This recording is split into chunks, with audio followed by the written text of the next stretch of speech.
उस परमात्मा की झलक सबको क्यों नहीं मिल पाती।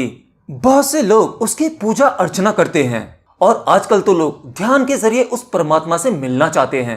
फिर भी मेरे पास में बहुत सारे कमेंट्स आते हैं कि आखिर हमें उस परमात्मा का अनुभव क्यों नहीं हो पाता, कि उसका साक्षात्कार केवल करोड़ों में कुछ ही लोगों को हो पाता है। आखिर कमी कहां रह जाती है कि हम सबको वो अनोखा अनुभव नहीं हो पाता। देखिए, परमात्मा अगर मुश्किल होता तो शायद हमने कब का उसको खोज लिया होता और साइंस के लैब में जाकर उसे किसी जार में बंद कर दिया होता।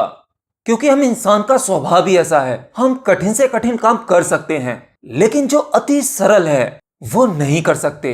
हाँ, ये परमात्मा भी अति सरल है, इतना आसान कि जिसकी कल्पना भी नहीं की जा सकती। बिल्कुल ऐसे ही जैसे हम परमात्मा को अपने साथ लिए घूम रहे हैं और जगह जगह मंदिर, मस्जिद, गुरुद्वारों में या इंसानों से उसका पता पूछ रहे हैं और इन सब के बाद भी हमें उस ईश्वर का साक्षात्कार नहीं होता और हम फिर उसे एक काल्पनिक रूप दे देते हैं। हम उसे जान तो नहीं पाते लेकिन मानने लगते हैं। हमें मिला तो नहीं लेकिन मन में यह होता है कि अगर वो ईश्वर सच में हुआ तो क्या होगा।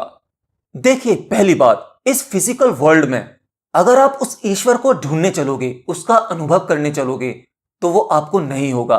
That is not physical. लेकिन यह भी सच है कि इसी फिजिकल वर्ल्ड में रहकर आप उसका अनुभव कर सकते हैं, बस तरीका सही होना चाहिए। असल में हमारी कंडीशनिंग गलत हो रखी है तो हम उसे गलत ढंग से ढूंढ रहे हैं, हमारी तैयारी गलत है। आज हम सब उसे मेडिटेशन में ढूंढ रहे हैं, ध्यान कर रहे हैं और इस ध्यान को भी हम कोर्स ड्यूरेशन की तरह लेते हैं कि हमें भगवान का एक्सपीरियंस होने के लिए कितने दिन तक का कोर्स करना होगा, कितनी देर ध्यान करना होगा, कितने दिनों में कुंडलिनी एक्टिवेट हो जाएगी, किस चक्र के एक्टिवेट होने पर हमें कौन कौन सी शक्तियां मिलेंगी, हम क्या क्या चमत्कार कर पाएंगे और फिर कितने दिनों बाद हमें वो ईश्वर के दर्शन हो जाएंगे। ऐसा लगता है कि आप ईश्वर की तलाश में नहीं जा रहे बल्कि एक लंबी लिस्ट लेकर किसी दुकान पर जा रहे हो और आपकी उस लिस्ट में मौजूद सभी चीजें आपको एग्जैक्ट चाहिए जैसा आपने पढ़ा या सुना। अरे भाई, आपकी दिशा ही गलत है, आपका तरीका ही गलत है। पता नहीं आप किस दुनिया में जी रहे हो। ध्यान करके अपने आप पर ही एहसान कर रहे हो। अरे भाई, जरा अपने आप से ही सवाल पूछो, आप उस ईश्वर की खोज में निकले हो या फिर शक्तियां प्राप्त करने निकले हो, अपनी कुंडलिनी एक्टिवेट करने निकले हो। और इस दौड़ में सबसे ज्यादा फेलियर दौड़ रहे हैं जो इस जिंदगी से ऊब चुके हैं। जब कुछ हासिल नहीं हो पाता तब सोचते हैं कुछ नहीं मिला तो परमात्मा की ओर ही निकल लें, शायद वही मिल जाए।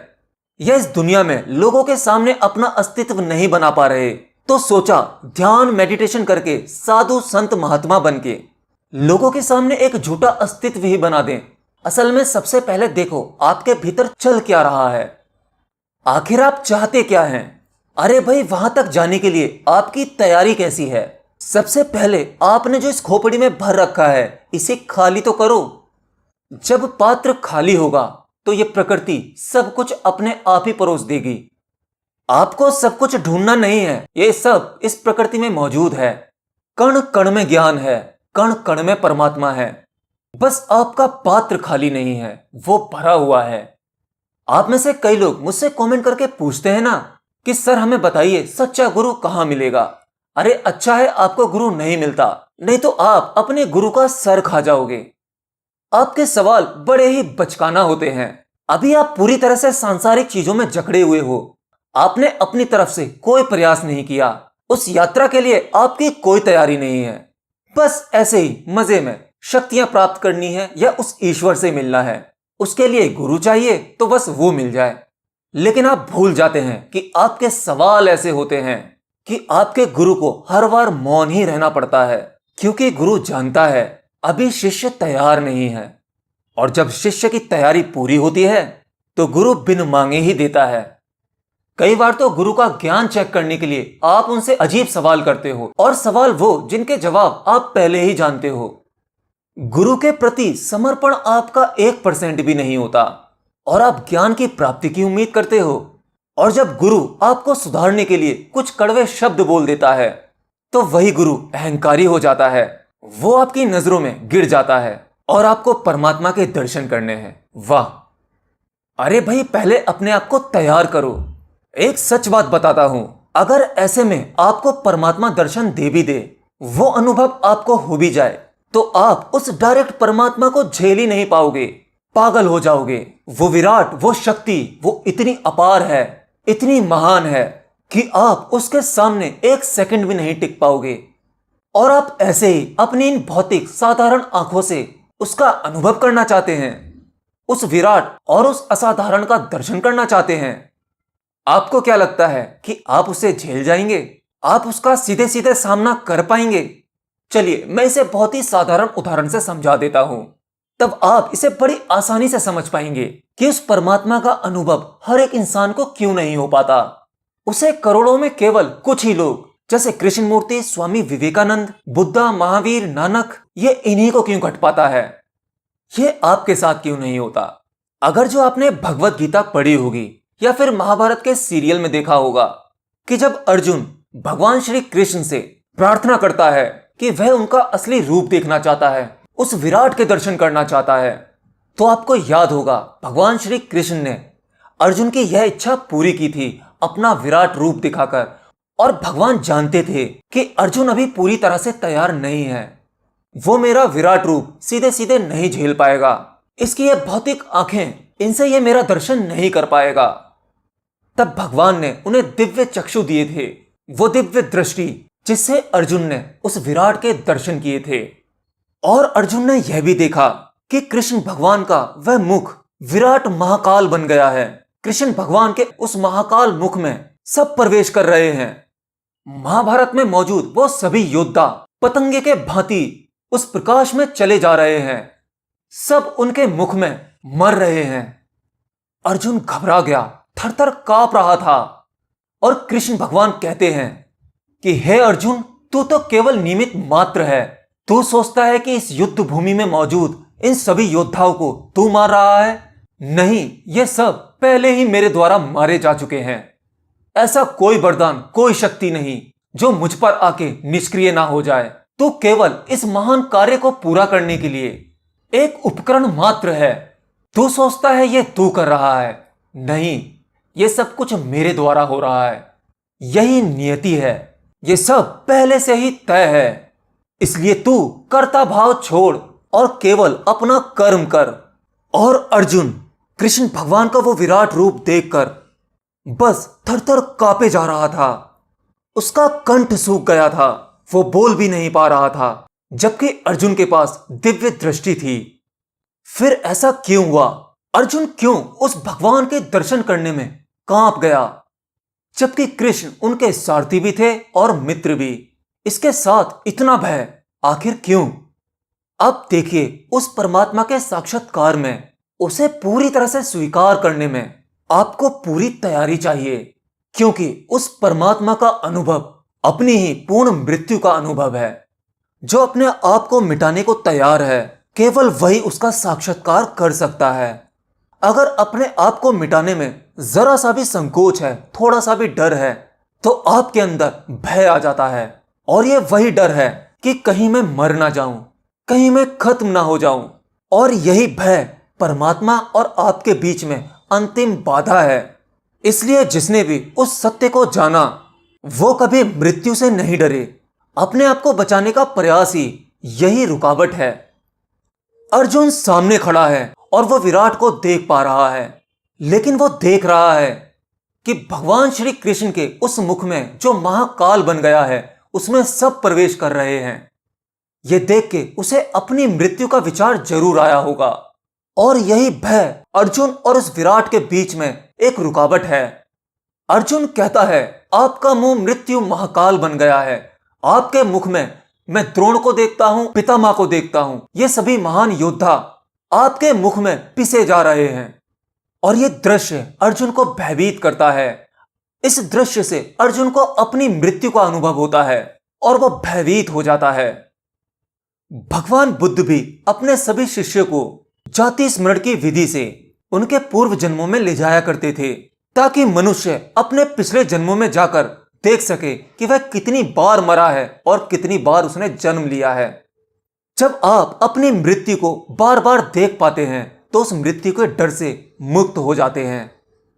अगर आप मृत्यु से डरोगे तो उस परम सत्य को अनुभव नहीं कर पाओगे। पहले आपको अपने जीते जी अपनी मृत्यु की तैयारी करनी होगी, उसका अनुभव करना होगा, तब जाकर कहीं उस मोक्ष के द्वार खुलते हैं। अब आप अपने आप को देखो।